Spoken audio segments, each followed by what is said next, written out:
On a morning so ordinary it barely registered in the palace schedule, a single piece of jewelry set in motion a quiet revolution that would reshape perceptions of power, legacy, and the monarchy's unspoken hierarchy. No cameras recorded the moment, no press release followed, yet within the careful choreography of royal tradition, what happened in the depths beneath Buckingham Palace carried more weight than 1,000 formal pronouncements ever could. The date was late autumn 2022. Britain was still processing the seismic shift of losing Queen Elizabeth II just weeks earlier in September. While the nation mourned publicly, adjusting to unfamiliar phrases like King Charles III and Queen Consort, a different kind of reckoning was unfolding in spaces the public never sees. Deep below the state apartments, past corridors that require security clearance and keys held by only a handful of trusted individuals, sits the Royal Jewel Vault. Climate-controlled to museum standards, illuminated by soft lighting designed to protect rather than display, this vault holds centuries of history compressed into velvet-lined drawers and reinforced cases. Princess Anne had visited this space many times throughout her life, but never quite like this. In the weeks following her mother's death, she had quietly assumed responsibility for reviewing the late Queen's extensive personal collection. This wasn't a role assigned through official channels or announced in court circulars. It simply happened, the way certain duties always seemed to settle onto Anne's shoulders, the daughter who understood duty not as burden, but as natural extension of identity. She arrived that morning dressed practically, without ceremony, moving through the vault's narrow aisles with the focused attention of someone conducting inventory rather than indulging nostalgia. Each drawer she opened released not just the glitter of precious stones, but compressed memory. Here was the brooch Elizabeth had worn to that Commonwealth reception in the 1980s. There, the necklace that had accompanied difficult state visits during the Cold War. Anne handled each piece with care, but also with a certain emotional distance that allowed her to think clearly about what came next. This collection wasn't simply jewelry. It was a language, a system of symbols through which the monarchy had always communicated messages too nuanced for words. Then her hand paused on a particular drawer. Inside, resting against midnight blue velvet, lay the Jubilee brooch. Even in the vault's subdued lighting, its central sapphire seemed to hold depth that went beyond mere color. Deep blue, almost impossibly clear, surrounded by diamonds arranged in a pattern that suggested both floral delicacy and structural permanence. Anne lifted it carefully, feeling the familiar weight settle into her palm. This wasn't just another beautiful object in a collection of beautiful objects. This brooch carried specific memory, specific meaning that couldn't be separated from the reign it had helped define. The Jubilee brooch had been commissioned in 1977 by Garrard and Company, the historic royal jewelers whose relationship with the crown stretched back generations. That year marked Queen Elizabeth II's Silver Jubilee, 25 years on a throne she'd never expected to inherit, ascending only because her uncle had abdicated for love and her father had died far too young. By 1977, Elizabeth had guided Britain through post-war reconstruction, decolonization, and massive social change. The Silver Jubilee wasn't simply celebration, it was vindication, proof that steady, unglamorous dedication could sustain an institution many had written off as outdated. The brooch Elizabeth wore on the Buckingham Palace balcony that June day in 1977 became inseparable from the image of that moment. Crowds had filled the mall in numbers that shocked even experienced royal watchers. Aircraft had flown overhead in formation, and there on the balcony stood Elizabeth, smiling with what looked like genuine pleasure, the brooch prominently displayed against her pale coat. Photographs from that day had circulated worldwide, becoming the defining visual of her Silver Jubilee. The brooch entered public consciousness not as jewelry, but as symbol. 25 years later, as Elizabeth prepared to mark her Golden Jubilee in 2002, the brooch returned, this time enhanced with additional sapphires carefully integrated into the original design. The update was commissioned to mark 50 years of reign, a milestone only a handful of British monarchs had ever reached. The brooch now carried both anniversaries within its structure, a piece of jewelry that functioned as timeline, marking decades of service in precious stones and careful craftsmanship. Anne had watched her mother wear this brooch throughout her life. She'd seen Elizabeth adjust it before state dinners, commenting on its weight or the way light caught the sapphire at certain angles. She'd heard her mother speak of it with the kind of casual familiarity reserved for objects that had been present during important moments. silent witnesses to history unfolding. As Anne stood in the vault holding the brooch, those memories surfaced with unexpected clarity, but they didn't cloud her judgment. If anything, they sharpened it, because Anne had also become aware, through the quiet channels that carry information within palace walls, that interest in the Jubilee brooch had surfaced from an unexpected quarter. Camilla, now queen consort, after decades of patience and public rehabilitation, had mentioned it. Not demanded, not insisted, simply mentioned it during a private conversation as a piece that might be meaningful to wear in tribute to Elizabeth's Jubilee legacy. The suggestion had moved through appropriate channels, reaching King Charles, who had responded with understanding rather than resistance.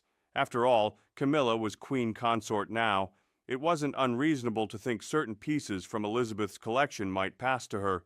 But standing in that vault, Anne felt something settle into absolute clarity.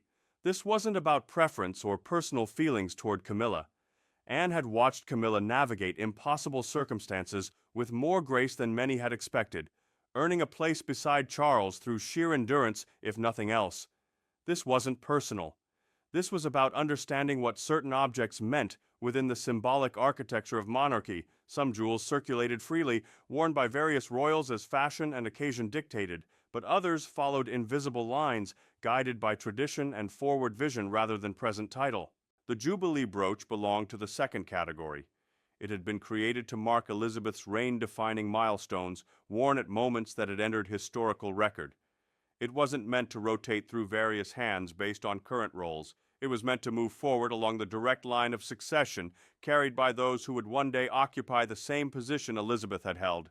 In Anne's understanding, shaped by decades of watching how symbols moved through the royal family, the path was clear. The brooch belonged with Catherine, Princess of Wales. Not because Catherine was more deserving than Camilla, not because of any personal dynamic between the women, but because Catherine represented the monarchy's future in ways that Camilla, by virtue of age and position, simply could not. Anne's decision didn't require extended deliberation or consultation with advisors. It required alignment with principles she'd absorbed across a lifetime of service. The brooch would not stay with the present. It would move toward the future, passing to the woman who would someday stand on that same Buckingham Palace balcony as queen, just as Elizabeth had done. As Anne carefully returned the brooch to its case, her resolve had already crystallized into action that would soon become visible, though the reasoning behind it would remain largely unspoken. She didn't need to announce her decision. She simply needed to act on it when the moment arrived.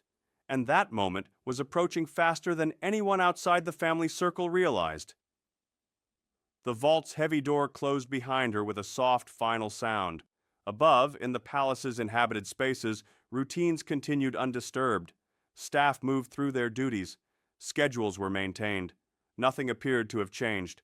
But in the silent language of royal symbols, a decision had been made that would ripple outward in ways both subtle and profound, reshaping understandings of who held power, who carried legacy, and who would define the monarchy's future when the current generation finally stepped aside. What Princess Anne understood in that vault went deeper than surface protocol or simple preference. It touched on something fundamental about how monarchy sustains itself across generations, how symbols carry meaning that transcends individual personalities, and how the institution preserves continuity even as faces change and circumstances evolve.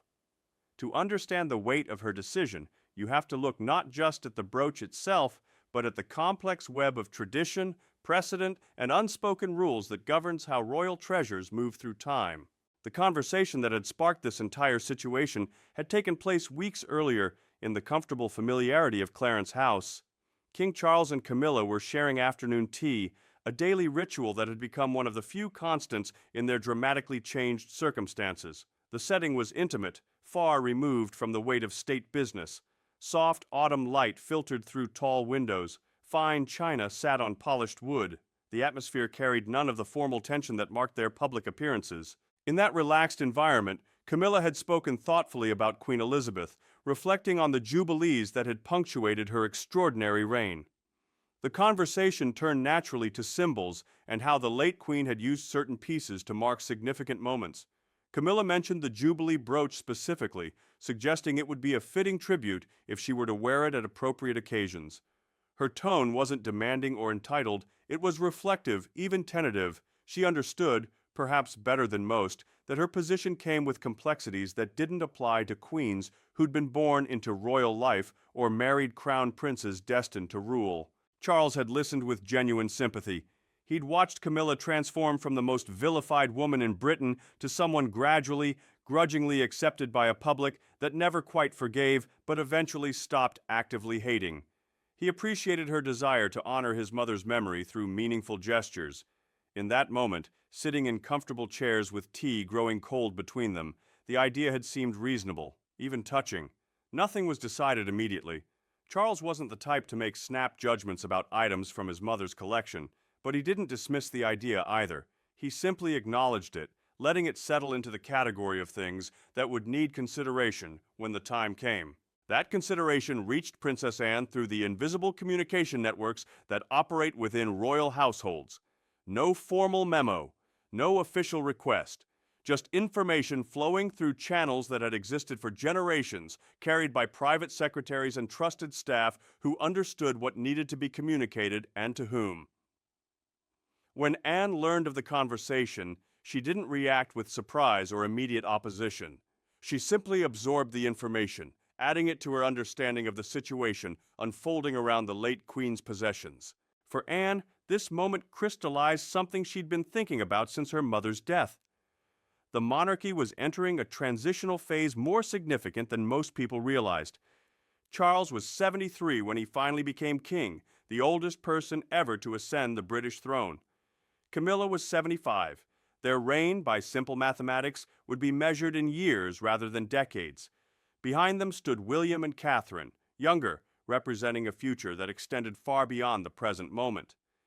Every decision made now about symbols and succession would echo into that future, shaping how the monarchy presented itself to generations who had no memory of Elizabeth II's stabilizing presence. Anne's reasoning was shaped by precedent that went back centuries, though it had never been written into any formal document. Throughout royal history, certain jewels had always followed the direct line of succession. Crown jewels, obviously, state regalia, but also personal pieces that had become so identified with defining moments of a reign that they transcended individual ownership.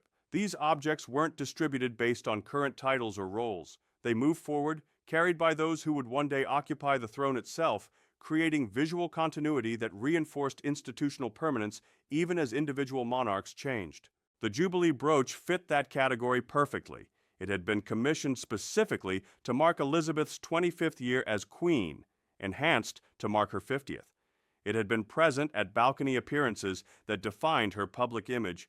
It carried the visual weight of her reign compressed into sapphire and diamonds. In Anne's understanding, informed by decades of watching how these symbols operated, the brooch wasn't available for general circulation. It belonged with the future queen, the woman who would one day stand where Elizabeth had stood, carrying forward the continuity that the brooch itself represented. That future queen was Catherine, not someday, not theoretically, but as a practical reality that everyone in the family understood, even if they didn't discuss it openly. Catherine had been preparing for this role since she married William in 2011. She'd spent over a decade learning the invisible rules, absorbing the expectations, building the image of steady, uncontroversial service that the monarchy required. She represented the institution's future in ways that transcended personal charm or individual accomplishment. She was the next link in a chain that needed to remain unbroken if monarchy was to survive another generation. Anne didn't need to consult with Charles about her decision. The dynamics within the family had always granted her a certain authority when it came to matters of tradition and proper protocol. She was the daughter who'd never caused scandal, never sought spotlight, never wavered in dedication to duty as she understood it. That consistency had earned her a kind of moral authority that didn't require formal title. When Anne made decisions about how things should be done, they were generally accepted because everyone knew she operated from principle rather than personal interest. So Anne didn't seek permission or approval. She simply moved forward with the clarity that came from understanding her role. The Jubilee brooch would go to Catherine, not through some grand ceremony or public announcement. It would simply happen quietly, in a way that made the decision feel inevitable rather than chosen. That was how the most important royal decisions always unfolded, not through dramatic confrontation, but through subtle action that created new reality before anyone thought to object. By the time word of Anne's intention filtered back through palace channels to Clarence House, the decision had already taken on the weight of established fact. There was no formal rejection of Camilla's interest. No letter explaining why her suggestion wouldn't be followed. Just the quiet understanding that the brooch was going elsewhere, for reasons that had to do with tradition and continuity rather than any personal judgment. Camilla, having spent decades navigating the treacherous waters of royal family dynamics, understood immediately what had happened and what it meant. To her credit, she accepted it without complaint or visible disappointment. She'd learned long ago that fighting certain battles within the royal family accomplished nothing except making yourself look difficult. The institution had ways of making its decisions clear without ever speaking them directly. The Jubilee brooch was going to Catherine. That was simply how it would be. Camilla could accept it gracefully or resist and accomplish nothing except creating awkwardness. She chose grace, as she'd learned to do in countless similar situations over the years. King Charles, caught between his sister's clarity and his wife's unspoken disappointment, chose the path of least resistance. He didn't overrule Anne. He didn't force a confrontation over a single piece of jewelry, no matter how symbolic. He simply allowed the situation to resolve itself, acknowledging through his silence that Anne's reading of tradition carried weight he wasn't prepared to challenge. It was, in many ways, typical of how Charles had always operated within family dynamics. He avoided direct conflict when possible, letting stronger personalities make decisions while he maintained relationships through careful neutrality. The result was a decision that appeared to emerge naturally rather than through any contested process. No one had been overruled, no one had been humiliated, yet the outcome was absolutely clear. The Jubilee brooch belonged with Catherine now, claimed not through request or demand, but through the quiet authority of tradition properly interpreted. What remained was making that decision visible, transforming private intention into public reality through the careful choreography that royal families had perfected across centuries. That moment was approaching. Anne had already determined when and how the transfer would take place. It would be private, intimate, carrying emotional weight that public ceremony could never match. The setting would matter. The words spoken would matter. Every detail would be chosen to reinforce the message that this wasn't simply jewelry changing hands. This was legacy being consciously transmitted, one generation to the next, in accordance with principles that predated everyone involved and would outlast them all. As spring arrived in 2023, 8 months after Queen Elizabeth's death, the stage was set. The brooch had been carefully cleaned and inspected by the same craftspeople at Gerard who'd created it decades earlier. The sapphire had been checked for security, the diamonds examined for any loosening. It was ready to resume its public life, this time on a different figure but carrying the same weight of meaning and expectation. All that remained was the moment itself, the private transfer that would soon become public knowledge through Catherine's first appearance wearing the piece. Kensington Palace was chosen deliberately, not Buckingham Palace with its associations with state business and formal ceremony, not Windsor with its overwhelming history, but Kensington, where William and Catherine had built their family life, where their children ran through corridors that had once echoed with the footsteps of young princes in previous generations. The Oak Room specifically, a space that had hosted countless private family moments across decades, warm and familiar rather than imposing. The date was set for late May, when spring had fully arrived and London's parks blazed with color that seemed to echo the optimism of new beginnings. Invitations went out to only the essential participants: William and Catherine, Princess Anne. And later, after the transfer itself, Charles and Camilla would join for tea, acknowledging the moment without being present for its most intimate core. The small guest list wasn't meant to exclude or slight anyone, it simply reflected the private nature of what was taking place, a family moment that happened to carry institutional weight. Catherine arrived first that afternoon, dressed in elegant simplicity that had become her signature. Soft colors, clean lines, nothing that drew attention away from her face or the occasion itself. She carried herself with the poise that had taken years to develop, the ability to appear relaxed while maintaining perfect posture, to seem approachable while preserving appropriate distance. William stood beside her, his presence offering quiet support without overshadowing the moment that belonged primarily to the women who would make it happen. When Princess Anne entered carrying a small navy velvet case, the room's atmosphere shifted subtly.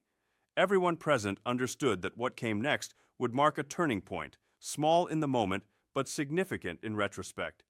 Anne moved without hesitation or performative drama. She opened the case, revealing the Jubilee brooch resting against fabric that had protected it for months. The sapphire caught afternoon light streaming through tall windows, seeming to glow from within. Anne spoke then, her words measured and deliberate. She reminded Catherine that Queen Elizabeth's collection had never been about decoration or personal adornment. Each piece carried responsibility, history, and expectation. The Jubilee brooch, she explained, marked defining chapters of a reign that had shaped modern Britain. It belonged with the woman who would continue that story, who would one day wear the crown and stand where Elizabeth had stood. The words were simple, but their meaning unmistakable. This was succession made visible. This was the future being claimed in the present. Catherine stepped forward, her composure absolute but emotion visible in her eyes. Anne lifted the brooch from its case and pinned it carefully to Catherine's lapel, adjusting it with the same attention to detail Elizabeth herself had always shown. The gesture was reverent, almost ceremonial despite the private setting. When Anne stepped back, the transfer was complete. The Jubilee brooch had found its new home, and everyone present understood they'd witnessed something that transcended simple gift-giving. They'd seen legacy consciously transmitted, duty passing from one generation to the next, in accordance with traditions that predated them all. The moment the brooch settled into place on Catherine's lapel, something shifted in the room that had nothing to do with jewelry or ceremony. It was the kind of shift you feel rather than see, a collective recognition that what had just occurred carried implications extending far beyond the four walls of the oak room. William's expression showed quiet pride mixed with something deeper, perhaps relief that his wife was being acknowledged in ways that formalized what everyone already knew. Catherine touched the brooch lightly, her fingers tracing its edges as if confirming it was real, that this symbol she'd seen in countless photographs of the late Queen now rested against her own clothing. Princess Anne watched with satisfaction that came not from personal triumph, but from certainty that she'd done what needed doing. She'd protected tradition by interpreting it correctly, ensuring that symbols moved along paths they were always meant to follow. There was no victory in her expression, no sense of having won some contest, just the calm that comes from acting in accordance with principles you've spent a lifetime understanding. She'd been the guardian at a crucial moment, and she'd fulfilled that role exactly as her mother would have expected. Within the hour, King Charles and Queen Camilla arrived for tea as planned. Their entrance carried none of the awkwardness that might have poisoned the atmosphere if resentment or disappointment had been allowed to fester. Camilla's smile was genuine, her manner gracious as she complimented Catherine on how beautifully the brooch suited her. There was no edge to her words, no hidden barb detectable to those listening carefully. She'd made her peace with the outcome before arriving, understanding that some decisions within the royal family operated according to logic that transcended personal feelings or current titles. Charles raised his teacup in a small gesture of acknowledgement, his eyes moving between his sister and his daughter-in-law. He recognized what Anne had done and why. More importantly, he recognized that opposing it would have accomplished nothing except creating division at a moment when unity mattered more than individual preferences. His silence on the matter had been its own form of endorsement, allowing tradition to assert itself without requiring him to explicitly overrule his wife's initial interest. It was, in many ways, the kind of subtle management that had characterized his approach to family dynamics throughout his life. The conversation that afternoon moved naturally through memories of Queen Elizabeth's jubilees, stories that softened the weight of what had transpired. Anne recalled details from 1977 that only someone present could remember, the genuine surprise on her mother's face at the size of the crowds, the way Elizabeth had adjusted the brooch repeatedly before stepping onto the balcony, wanting it positioned exactly right. Catherine listened with the focused attention that had become characteristic of how she approached royal responsibilities, absorbing not just facts, but the emotional texture of moments she'd been too young to experience firsthand. As the gathering concluded and guests began departing, the significance of what had occurred settled into a new normal. The Jubilee brooch now belonged to Catherine's story, no longer part of the past, but actively shaping the present and future. Anne left first, her duty completed, returning to Gatcombe Park and the quieter life she'd always preferred away from central royal activities. She carried with her the satisfaction of having steered the monarchy's symbolic language at a crucial juncture, ensuring continuity in ways that would become clear only with time. For Catherine and William, the evening brought private reflection once their children had been settled for the night. The weight of the brooch, both physical and metaphorical, had surprised Catherine. She'd expected to feel honored, perhaps even moved. What she hadn't anticipated was the sense of responsibility that came with wearing something so deeply identified with Elizabeth's reign-defining moments. This wasn't just beautiful jewelry. It was a message to the world about who carried the monarchy's future, who would stand where Elizabeth had stood when the current generation finally stepped aside. William reminded her, with the gentle directness that characterized their private conversations, that his aunt's choice had been about the family they were building for George, Charlotte, and Louis. The brooch represented not just Catherine's personal role, but the continuity their children embodied. They were raising the future king, the child who would one day wear the crown and carry forward traditions that stretched back centuries. The Jubilee brooch acknowledged that reality, marking Catherine as the woman who would guide that future king through his preparation, just as Elizabeth had done for Charles decades earlier. In the days that followed, life within palace walls resumed its familiar patterns. Staff went about their duties with the discretion that had always characterized royal household operations. A housekeeper, polishing silver in quiet moments, murmured to a colleague that Princess Anne had done what she always did, honored tradition above personal politics. A footman, careful with his words even among trusted co-workers, observed that the brooch now rested where it truly belonged, with the future rather than the present. These weren't gossip-fueled speculations, but quiet acknowledgments from people who'd spent years reading the unspoken language of royal family dynamics. Publicly, nothing appeared to have changed. No statements were issued, no palace communications addressed the transfer of the Jubilee brooch. Royal family social media accounts continued their regular posting schedules without mentioning the piece or its new position, but that silence was itself strategic. The monarchy had long understood that the most powerful messages often went unspoken, allowed to communicate through action and image rather than explanation. The brooch would speak for itself when Catherine wore it publicly, its meaning clear to anyone who understood royal symbolism. That moment came sooner than many expected. In early June 2023, Buckingham Palace hosted one of its traditional garden parties, events that had been fixtures of the royal social calendar for generations. Over 8,000 guests filled the palace grounds, moving across immaculate lawns under skies that cooperated with typical British unpredictability. The air carried the scent of roses in full bloom, mixed with fresh-cut grass and the subtle perfume of thousands of guests dressed in their finest. Catherine emerged into this scene wearing a pale blue silk ensemble that seemed designed to complement rather than compete with the jewelry she carried. Against the soft fabric pinned prominently to her lapel, the Jubilee brooch caught afternoon sunlight with an intensity that drew every eye. The deep sapphire seemed to glow with inner fire, diamonds surrounding it creating a frame that enhanced rather than overwhelmed the central stone. For those guests who recognized the piece, who remembered seeing it on Queen Elizabeth during Jubilee celebrations decades past, the message landed with immediate clarity. Cameras captured the moment from every angle. Press photographers, positioned at designated spots around the garden, focused their lenses on Catherine as she moved through crowds with the practiced ease that had taken years to develop. She greeted guests with genuine warmth, asked questions that showed real interest, laughed at appropriate moments. But the brooch remained the story's center, its presence impossible to ignore or misinterpret. Within hours, images had spread across news outlets and social media platforms worldwide.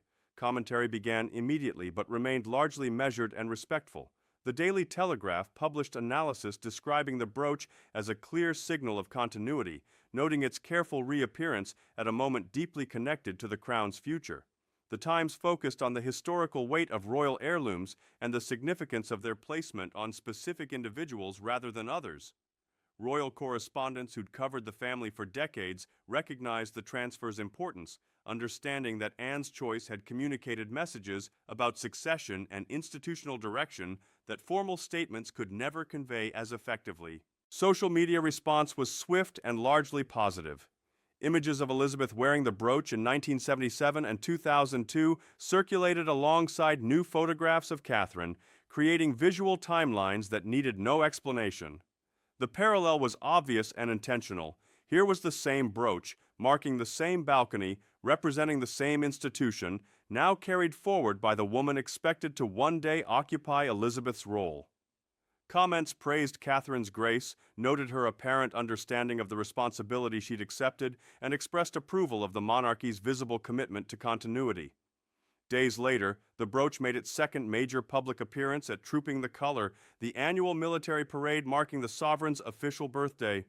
Crowds filled the mall as they had for generations, waiting for the moment when royal family members would emerge onto the Buckingham Palace balcony. Catherine stood beside William, their children close, the picture of family continuity that the monarchy required to justify its existence in modern Britain. Against her tailored coat, the Jubilee brooch shimmered in sunlight that seemed staged by forces beyond human control.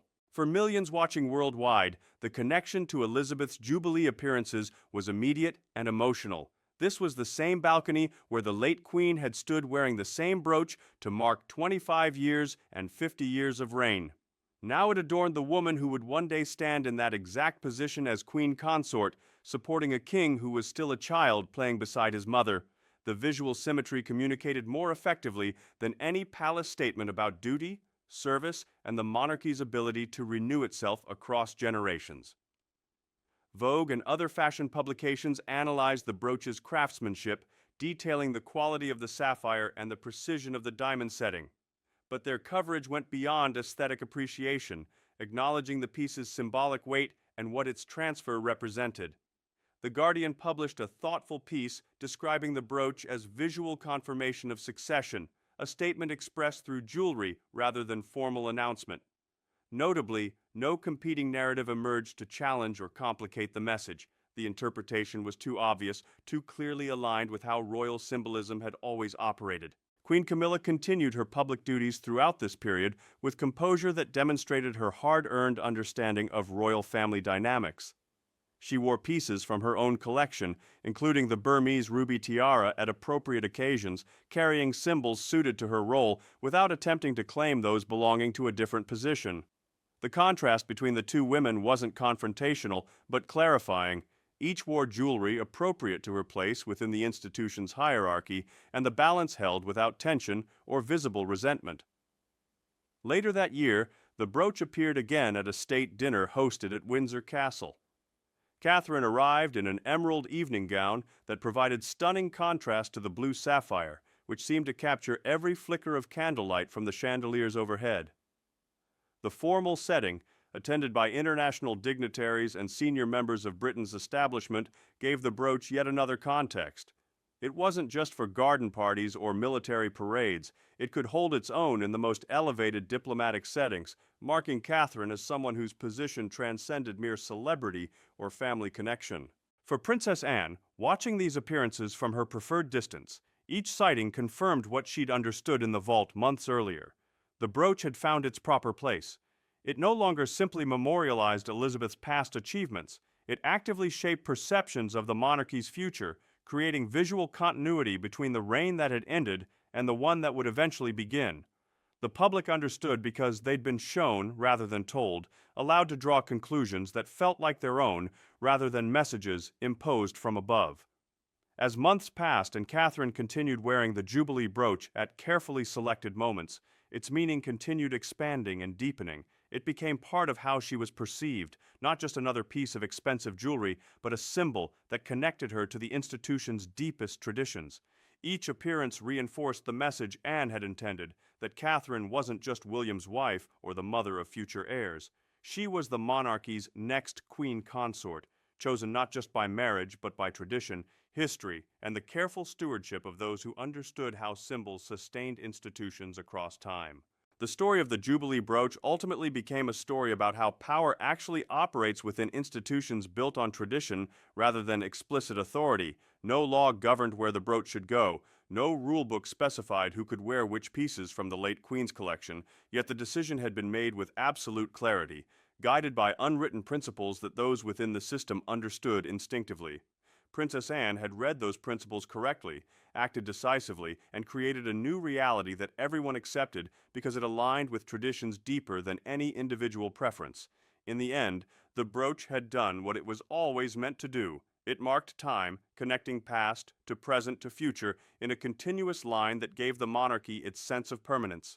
It had celebrated Elizabeth's reign at its most triumphant moments. Now it heralded the reign to come, carried by a woman who would one day wear the crown and stand on that balcony as queen.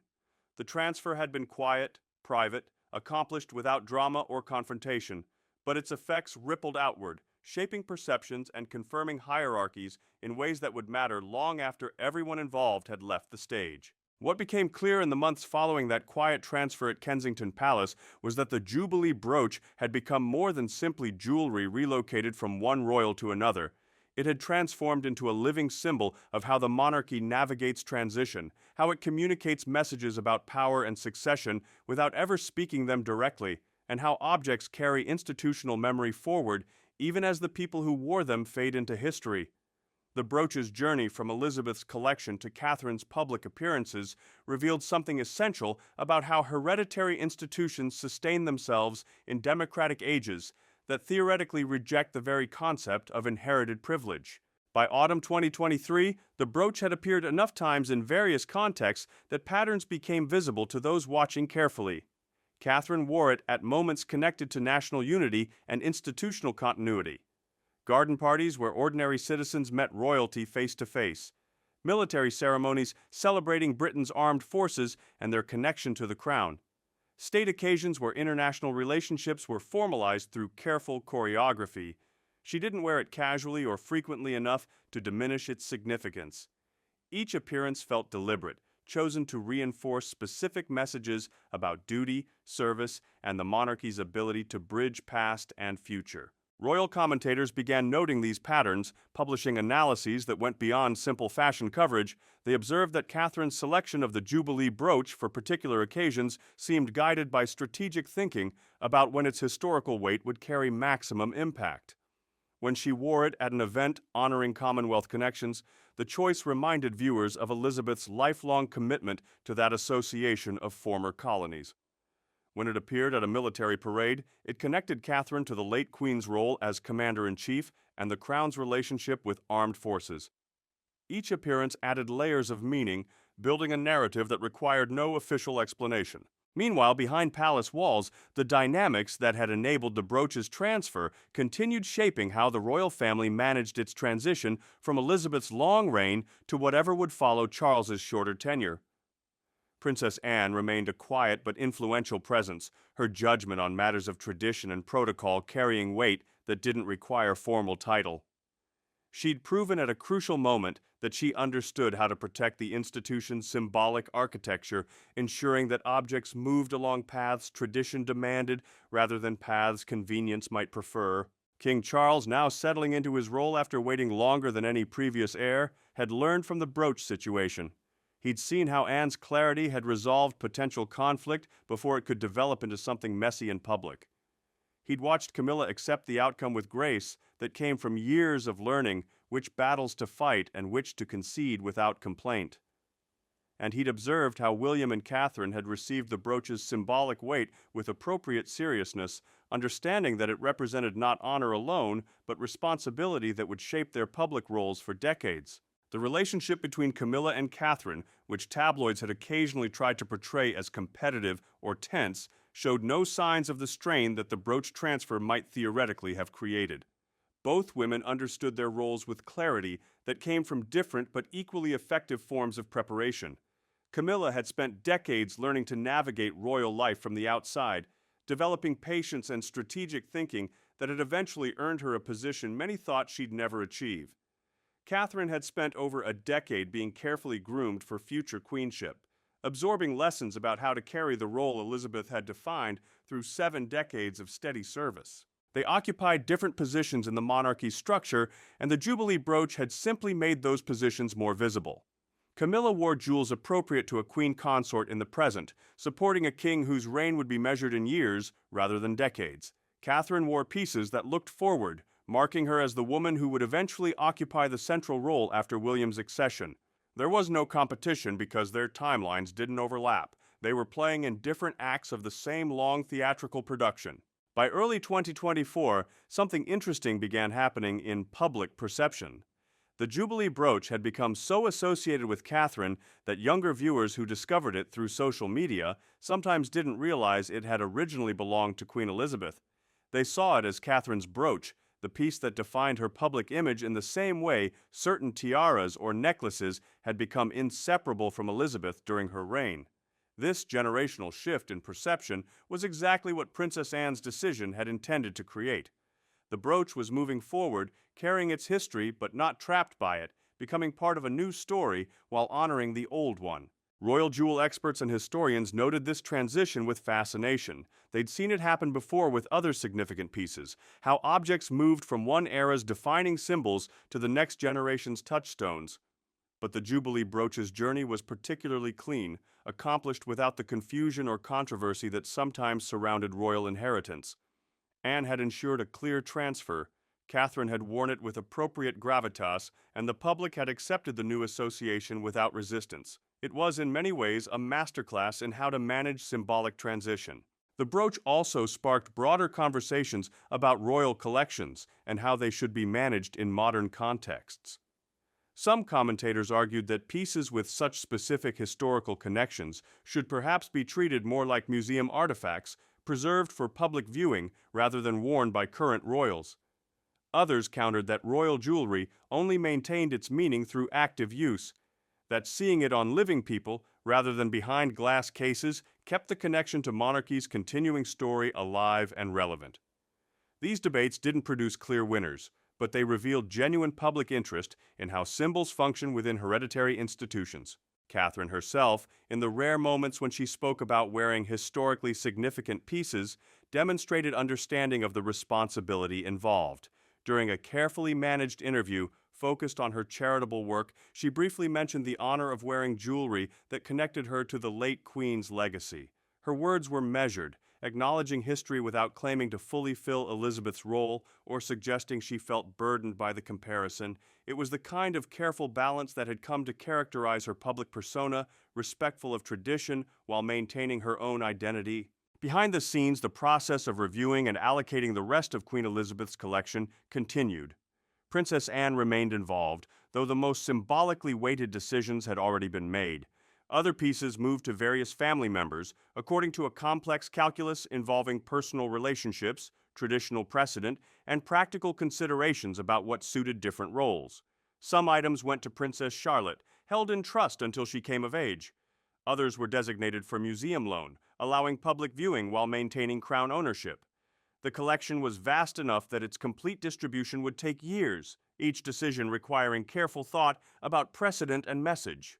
The Jubilee brooch had been the most significant single item because of its direct connection to Elizabeth's defining moments and its clear implications for succession. But dozens of other pieces carried their own histories and meanings, requiring similar care and placement. Anne approached each decision with the same principle that had guided her thinking about the brooch. Objects should move along paths that honored their meaning while serving the institution's future needs. Personal preferences mattered less than maintaining the symbolic architecture that gave monarchy its sense of continuity. As 2024 progressed, the frequency of Catherine's appearances wearing the Jubilee brooch decreased slightly. This wasn't abandonment or loss of interest, it was strategic restraint, understanding that overuse would diminish the piece's impact. She saved it for moments when its historical weight served specific purposes, when the visual connection to Elizabeth's jubilees enhanced rather than distracted from the occasion's meaning. This discipline showed maturity in understanding how royal symbolism operated, how restraint often communicated more effectively than constant display. The brooch's story also influenced how other royal family members thought about their own use of inherited jewelry. Sophie, Duchess of Edinburgh, began wearing pieces from the late Queen's collection that had been allocated to her with more visible pride, understanding that carrying these objects forward honored Elizabeth's memory while keeping the collection alive in public consciousness. Princess Beatrice and Eugenie, when they borrowed items for special occasions, showed similar awareness that they weren't simply wearing beautiful jewelry, but participating in ongoing institutional storytelling. What Princess Anne had initiated with her decision in the vault had rippled outward, creating a renewed focus on how the entire family engaged with its inherited treasures. The monarchy's collection wasn't just valuable assets to be stored and protected, it was a language, a system of visual communication that had operated for centuries. Anne had reminded everyone that using this language effectively required understanding not just what pieces meant historically, but where they belonged in the institution's present and future structure. By mid-2024, when Catherine wore the Jubilee brooch to an event marking 2 years since Queen Elizabeth's death, its symbolism had fully matured.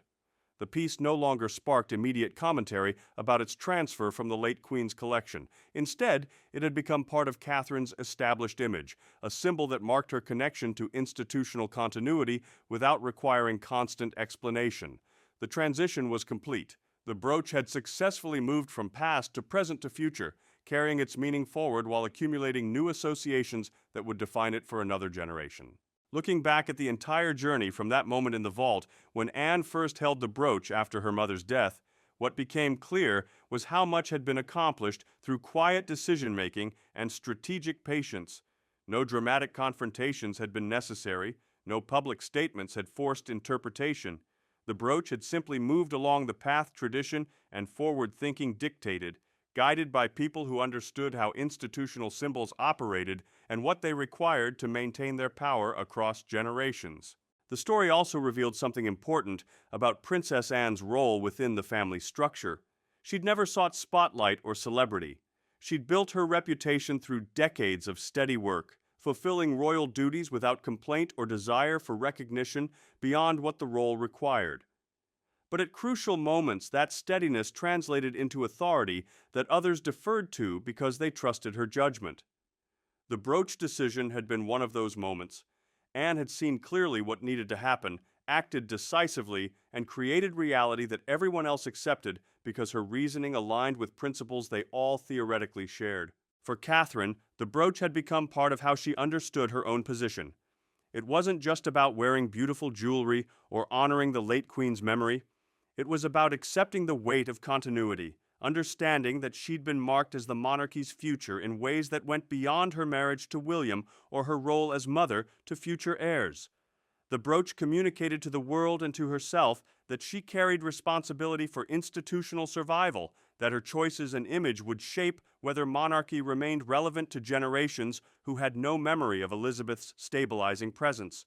As years would pass and the brooch continued appearing at carefully selected moments, its story would grow richer. Each appearance would add new context, new associations, new layers of meaning that built upon rather than replaced what came before. That was how royal symbols worked when managed properly. They didn't get trapped in past glory.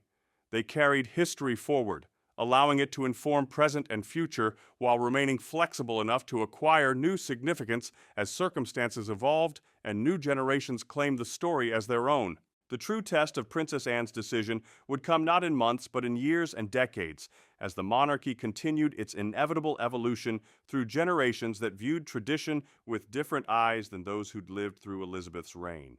The Jubilee brooch had been successfully transferred, yes. Catherine wore it with appropriate understanding of its weight, but the deeper question remained whether the institution itself could maintain relevance in a world increasingly skeptical of hereditary privilege, inherited wealth, and systems built on birth rather than merit. This question hung over every royal appearance, every piece of jewelry worn, every gesture of continuity attempted. Younger generations, particularly those who'd grown up entirely after Diana's death, approached the monarchy with curiosity mixed with critique that earlier generations had rarely voiced openly. They saw the jewelry, the palaces, the ceremonies, and asked uncomfortable questions about justification. Why should one family live in such extraordinary wealth and privilege simply because of bloodline? What did the monarchy actually contribute that couldn't be provided by elected officials in a proper republic? The Jubilee brooch existed within this contested space.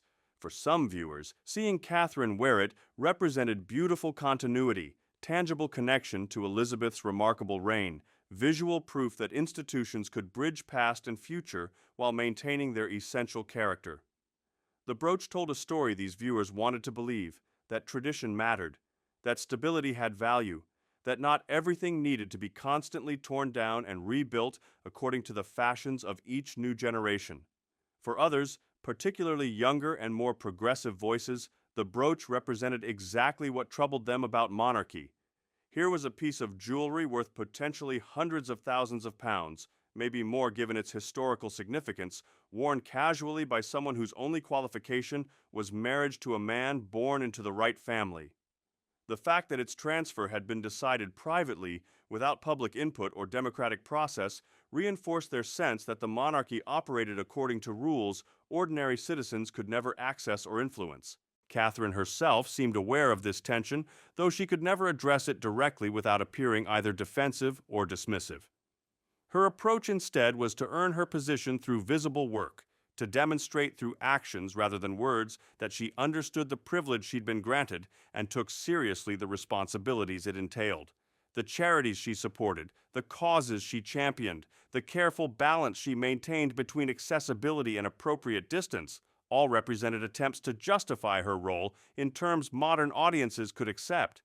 When she wore the Jubilee brooch to events focused on her charitable initiatives, mental health advocacy for children, early childhood development programs, support for families facing difficulties, the message became more complex.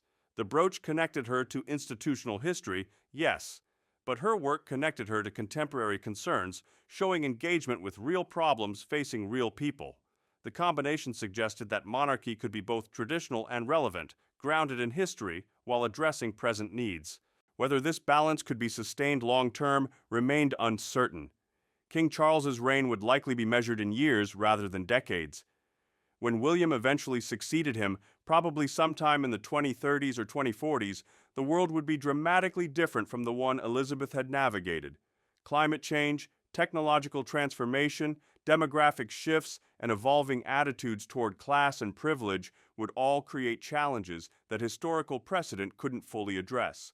The monarchy would need to adapt while maintaining enough continuity to justify its existence. The Jubilee brooch would still exist in that future world, still carried its history, still connected whoever wore it to Elizabeth's defining moments, but whether those connections would still matter to audiences 50 or 75 years removed from the silver and golden jubilees remained unknown. Symbols only maintain power when people agree on their meaning. If future generations decided the brooch represented outdated values rather than admirable continuity, its significance would fade regardless of its beauty or historical importance. Princess Anne wouldn't be present to witness that distant future. She'd made her contribution during a crucial transitional moment, ensuring the brooch moved along paths that tradition and forward thinking both supported. What happened decades later would depend on choices made by people not yet born, in circumstances impossible to fully predict. All Anne could do was act according to principles she believed served the institution's long-term interests, trusting that others who came after would do the same. For now, though, in the mid-2020s, the brooch's transfer stood as successful navigation of a delicate moment. No scandal had erupted. No family warfare had spilled into tabloids. The decision had been made, accepted, and incorporated into the monarchy's ongoing story without the kind of drama that might have damaged public perception of an institution that couldn't afford many more self-inflicted wounds after the difficulties of recent decades. The brooch also represented something important about how power actually functions within institutions built on tradition rather than explicit rules. Written law governed many aspects of royal life, parliamentary acts defining succession, regency, and various technical matters. But vast areas of royal existence operated according to unwritten customs, precedents established through centuries of practice that everyone simply understood and followed. The allocation of the late Queen's jewelry fell into this category. Princess Anne had navigated these unwritten rules expertly, reading tradition accurately and acting decisively before confusion or competition could complicate matters. Her success demonstrated that informal authority, when exercised by someone whose judgment commanded respect, could be just as effective as formal power structures with clear hierarchies and explicit procedures.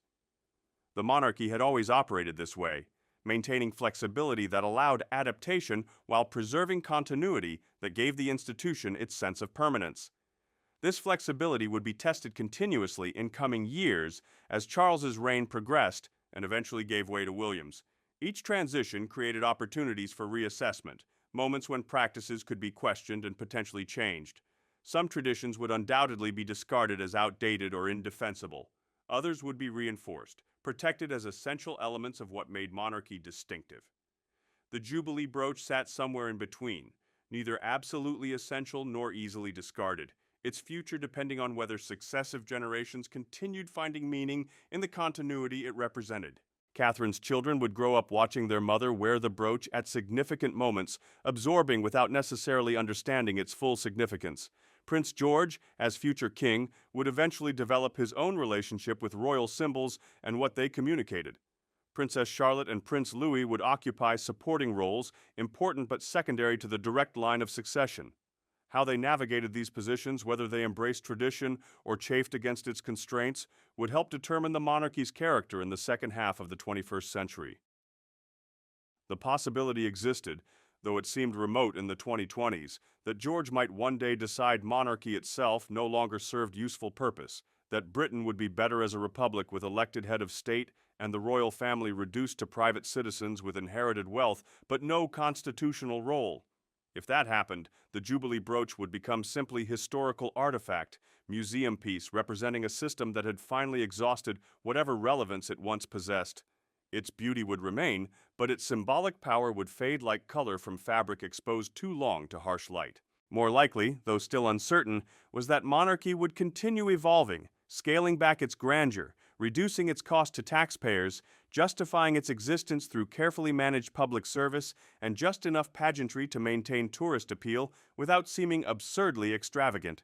In this scenario, the Jubilee brooch would remain significant, but would share space with newer symbols reflecting changed values and contemporary concerns. Catherine might wear it less frequently as she aged, saving it for the most important occasions while adopting pieces with different associations for everyday royal work. What seemed almost certain was that the brooch would outlast everyone currently connected to its story. Jewelry endured when people did not. The sapphire and diamonds would remain beautiful long after Anne, Charles, Camilla, William, and Catherine had all passed into history. Future generations would handle the piece, study its craftsmanship, research its history, whether they would wear it, whether it would continue serving as active symbol of continuity or become purely historical object, depended on choices not yet made in circumstances not yet existing. For now, in this specific moment of the monarchy's long history, Princess Anne's decision had accomplished exactly what she'd intended. The Jubilee brooch had moved from past to future, carried by the woman who would one day be queen consort. It continued communicating messages about duty, service, and institutional continuity without requiring words or explanations. It had bridged the gap between Elizabeth's reign and whatever would follow, providing visual reassurance that despite changes in personalities and circumstances, the essential character of monarchy remained recognizable and intact.